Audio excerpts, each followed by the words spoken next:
kek chudung lek sundan chulter kane yoita ekir je kuru chien targa tiam chien loin ke chien ka ga chien lem la ga chwal ke ting bar shika madien ga gan matien kir en wo ba kon cholli ga jak china nyur sin ne wal ya nok ba kon chol ga je china nyur sin ne wal ya nok ba kon chol ga je Gajaak chudan Gajaak chun ma mate lot cha chol kon dia la wandan Gajaak te chun ma le rode chun ma mate riskana Gajaak te chun ma le rode chun ma mate paskabo chun mi shajak be ni ni shara jing ne kun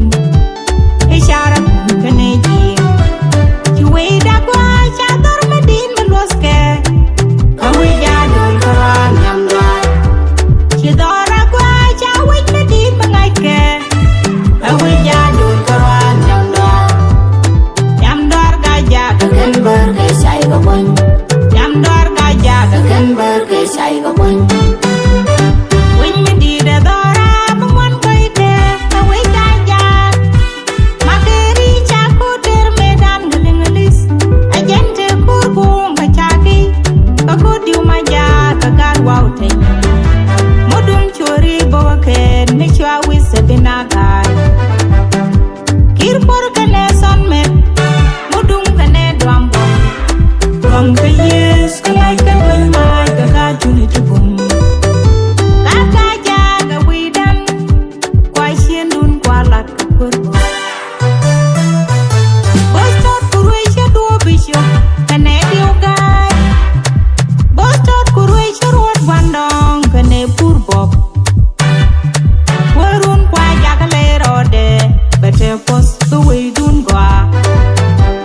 President bodu kony kony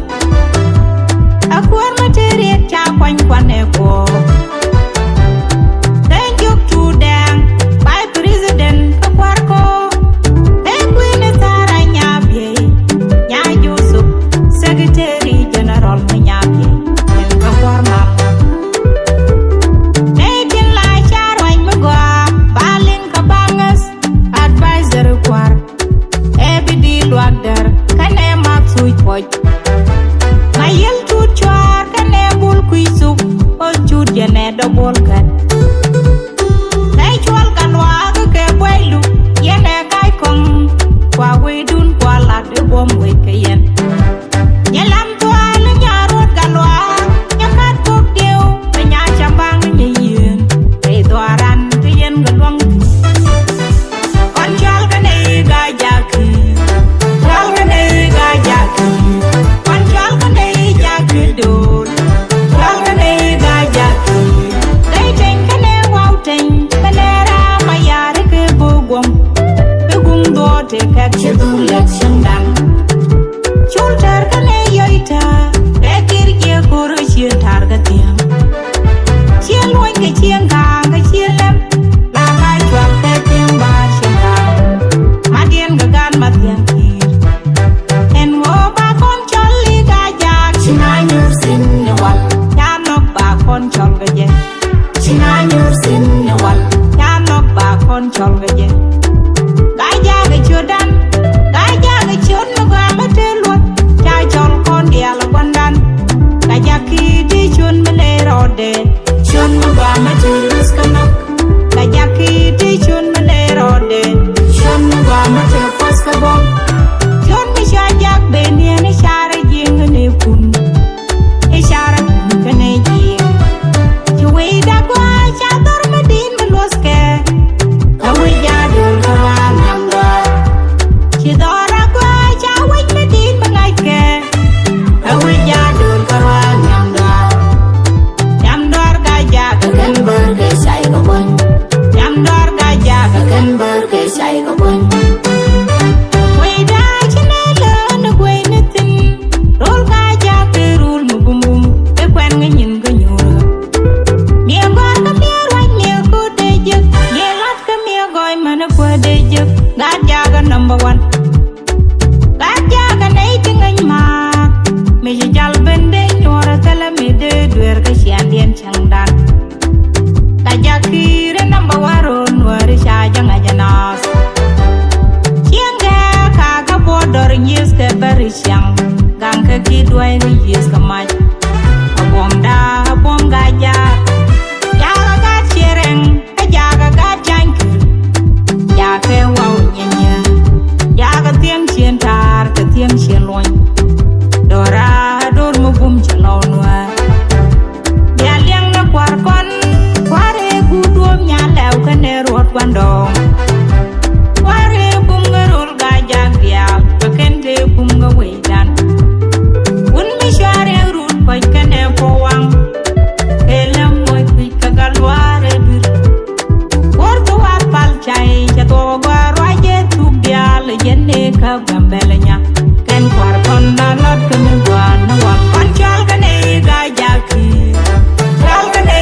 te kak chidu lek shandan chulter kane yoita ekir ye kuru chien targa tiam chien loin ke chien kang ke chien lem la mai chwal ke tiang bar shira madien gagan madien kir en wo ba kon challi Gajaak china nyur sin wal yanok ba kon chol gaje china nyur sin wal yanok ba kon chol gaje Gajaak chudan Gajaak chun gwa mate lot cha chol kon dia la wandan Gajaak ki te chun mele rode chun gwa mate lus kana Gajaak ki te chun mele rode chun gwa mate fos ka bom chun mi sha jak be ni ni share jing ne kun e share kun ne jing chwe da kwa cha tor me din los ke awi ja dol kara nyam la chi